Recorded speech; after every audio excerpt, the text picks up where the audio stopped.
June 6, 1981, Steve Jobs shows up to Applefest. Applefest is a convention, a festival that they had thrown together. Well, Jonathan Rottenberg threw together for devotees, fans of Steve Jobs' Apple company.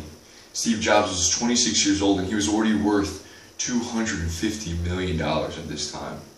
And he didn't know about this Apple Fest until the last minute. He decided to show up among thousands of fans. So backstage, Rottenberg saw him and he chatted with Steve Jobs, and he sensed nervousness. He was like, hey, Steve Jobs, surely he's a little bit cocky, surely he has a little bit of suave to him. He's worth $250 million, but he seems kind of nervous, like his nerves are getting to him, and he's about to give a speech. And they were talking back and forth, and Jobs did something. He got up and he left. All right, there was 10 minutes before he was about to go on stage, and Steve Jobs got up and left. Rottenberg's freaking out. He's like, "Where is he? You know what? There's 1,000 people out here in the blistering heat. I need Steve Jobs to come give this speech." And time goes by. 4 minutes left. He still can't find Steve. He's looking, and then at the very last moment, he finds Steve Jobs in a corner with his legs crossed.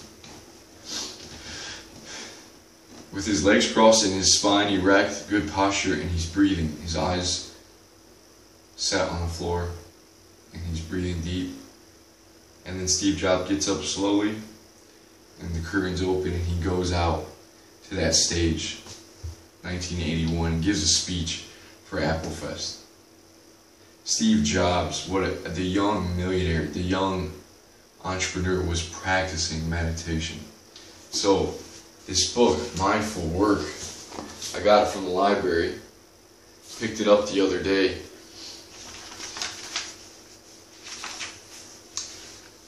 How meditation is changing business from the inside out. And it told that story. And that's super amazing. That it says Jobs was America's first mainstream meditating CEO, a disciple of the Zen Buddhist tradition, and a keen student of Eastern philosophies. But he mostly practiced in isolation, studying intensely with his Japanese teacher, sharing his interests with a few close friends, but rarely bringing his meditation into the office. Today, however, mindfulness is everywhere, almost ubiquitous and transformative as Apple products themselves. What was a fringe movement when Jobs addressed Applefest in 1981 is now an increasingly prominent part of the cultural landscape, turning up in businesses, governments, and educational institutions around the world. Senior executives at Ford, Google, and other blue-chip companies are practicing meditation and incorporating contemplative practices into the workplace. Members of Congress are meditating on Capitol Hill. Some corporate campuses have a meditation room in every building, and insurance plans are covering meditation classes. Silicon Valley is swarming with tech-savvy meditators, continuing Jobs' legacy. Even hedge fund managers are using meditation to gain an edge in their trading. It says, across industries, there is an elite subculture of accomplished professionals who are discovering the power of mindfulness. They are becoming more effective and more focused, and in the process getting better at their jobs. Mindfulness is allowing workers who practice it to make less emotional decisions and to feel happier too, providing a competitive advantage in the office and in all realms of life.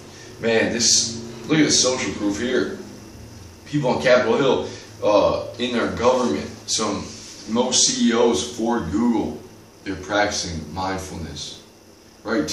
Because they know that it works. It's been proven. It says here, mindfulness, put simply, is the ability to see what's going on in our heads without getting carried away with it.